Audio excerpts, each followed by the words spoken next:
Walking into the glittering reception hall felt like stepping directly into a beautifully orchestrated trap. Sparkling chandeliers threw sharp slivers of light across the polished marble floor while wealthy guests chatted in hushed tones of mutual admiration. Gavin gently pressed his palm against the small of my back to offer some steady reassurance.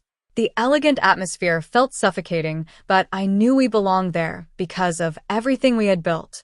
Our 7-year-old son Toby yanked uncomfortably at his stiff collar because the formal attire was completely ruining his mood. I knelt on the marble floor to adjust the fabric while promising him a trip to the hotel swimming pool if he behaved. As I stood back up, the crowd parted slightly and my entire body froze in sudden shock. A very familiar silhouette caught my attention across the crowded room. The precise way she tilted her head while laughing brought back a rush of painful memories that I had buried long ago. My hands began to tremble as I realized the bride was my estranged sister Victoria, whom I had not seen in over a decade. I had not recognized the groom named Julian Vance on the invitation card. The reality of the situation hit me with the force of an unexpected physical blow. Victoria turned around with her glass raised, and our eyes locked in a moment of absolute stillness. Her sudden gasp pierced through the ambient noise, causing several nearby guests to look toward us with curiosity. Behind her, the face of my mother Eleanor drained of all color before flushing a deep shade of crimson. My father Richard stepped forward immediately to shield his favorite daughter, just as he had always done. My mother marched toward us and hissed a sharp demand to know why I had dared to show up. The old familiar humiliation threatened to choke me as memories of being cast out into the cold rain resurfaced. Gavin stepped forward to intervene with the calm authority of a chief medical officer. He informed them that I was attending as the chief executive officer of OmniHealth because the groom had personally invited us. The name of my medical technology company rippled through the gathering of elite healthcare professionals. Whispers of recognition filled the air as people realized I was the visionary behind the automated patient care systems. 11 years ago, my father had slammed the front door behind me because I refused to be his unpaid clinic assistant. Now I stood before them clad in designer silk, having built an empire out of nothing. Julian walked over to our group with a look of profound confusion written across his features. He looked between the pale, frozen face of Victoria and my perfectly composed expression with growing interest. He asked my parents how they knew the creator of OmniHealth, since his hospital had been trying to partner with us for months. Victoria tried to force a polite smile, but her expression faltered completely under his scrutiny. I had the absolute power to destroy their carefully constructed facade right then and there. I could have exposed the decade of deception and explained how they stole my college tuition money to fund the lavish lifestyle of Victoria. Instead, I chose to take the high road by offering a simple and calm congratulation to the new bride. The quiet dignity of my words seemed to hit Victoria harder than any loud outburst. Toby looked up at me with innocent curiosity and asked if the lady in the white dress was my childhood friend. Julian focused his attention on the obvious tension between his new bride and the successful stranger. He mentioned that Victoria had told him a completely different story about her family history. Victoria frantically looked toward her parents for help as she struggled to find an explanation that made sense. Gavin maintained a comforting grip on my arm as Julian proudly introduced Victoria to a nearby circle of prominent doctors. He praised her as a brilliant Stanford graduate who managed the medical practice of her family. I watched my sister nod along smoothly, while using the exact same gestures she always employed when she was fabricating a lie. She spoke with practiced humility about their small family clinic. A distinguished woman in an elegant suit noticed my name badge and gasped in genuine delight. She praised the presentation I had delivered at the medical summit regarding post-operative recovery metrics. She noted that our tracking software was currently transforming patient care across multiple states. When Victoria tried to chime in with outdated medical theories, the surrounding doctors exchanged subtle glances of skepticism regarding her actual expertise. My father cornered me away from the crowd with the same booming voice that used to terrify me as a child. He demanded that I leave immediately because my presence was going to ruin the special day of Victoria. Gavin refused to step back and proudly announced that my monitoring systems were currently operating in dozens of hospitals nationwide. My mother fluttered around the room, trying to distract the guests from our conversation. Toby innocently asked if the bride had attended the same university as me since he remembered my old college photographs.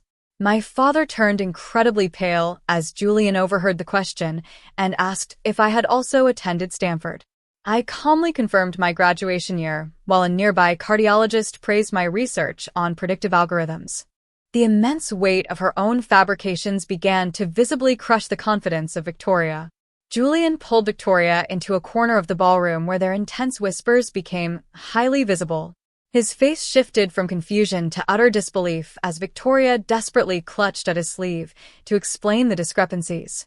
He stated loudly that he had never heard her name mentioned by any faculty members during his time at the university. Her desperate excuses about remote learning failed completely because the program did not offer such degrees.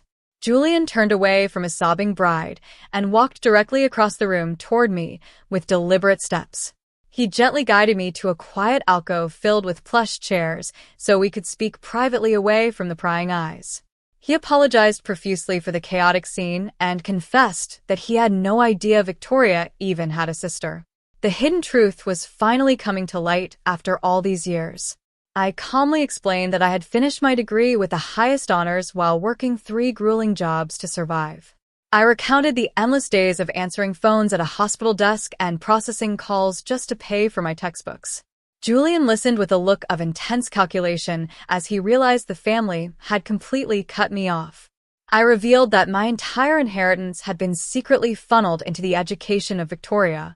I shared how I had met Gavin during those exhausting night shifts when he was still a young medical resident.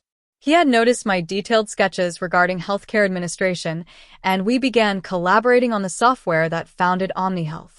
Julian learned that our company had just generated millions in revenue during the previous quarter.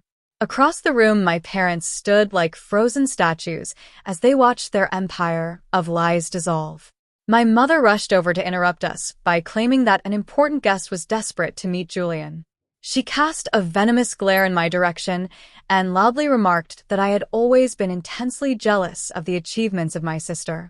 The malicious comment hung heavily in the air, but I remained perfectly composed while Gavin stood firmly by my side. The surrounding guests looked on with obvious discomfort at her behavior. When I went to the restroom a short while later, Victoria followed me inside with tears smearing her makeup. She angrily demanded to know why I was ruining her wedding and making her husband question everything. I washed my hands deliberately and stated that I was simply existing as a successful woman. She confessed through her tears that our parents had told everyone I was an irresponsible dropout who could not handle life. I returned to the ballroom, where prominent guests were now eagerly seeking my business card to discuss future medical partnerships. My father tried to make one final loud proclamation about the accomplishments of Victoria, but the room remained completely silent. Gavin and I decided it was finally time to leave, so we could take Toby to the swimming pool as promised. I left a small envelope containing company stock on the table as a statement. 1 month had passed since the dramatic wedding and the memory had faded into a distant thought. I sat in my spacious executive office reviewing an 8-figure contract with a major metropolitan hospital network. My assistant Clara announced that Julian had arrived to see me without a prior appointment. He entered the room looking utterly exhausted with dark circles under his eyes and a heavy sigh. Julian revealed that he had officially filed for an annulment after discovering the full extent of the deception. He discovered that Victoria was merely a receptionist and that my parents were facing a massive investigation for systemic Medicare fraud. They had been altering billing codes for over 15 years to fund their lifestyle.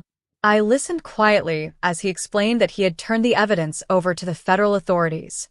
Julian asked if I wanted to join the legal proceedings to secure my own vengeance against my family. I thought about the text message Gavin had sent me about taking Toby to the zoo later that afternoon. I looked out at the beautiful city skyline and realized that my current success was already the ultimate victory. I politely declined to participate because I had no desire to step back into their toxic world. 6 months later, the warm afternoon sun illuminated the vibrant garden behind my beautiful home. Toby joyfully sprayed the vegetable patches with his small watering can while wearing his favorite superhero cape.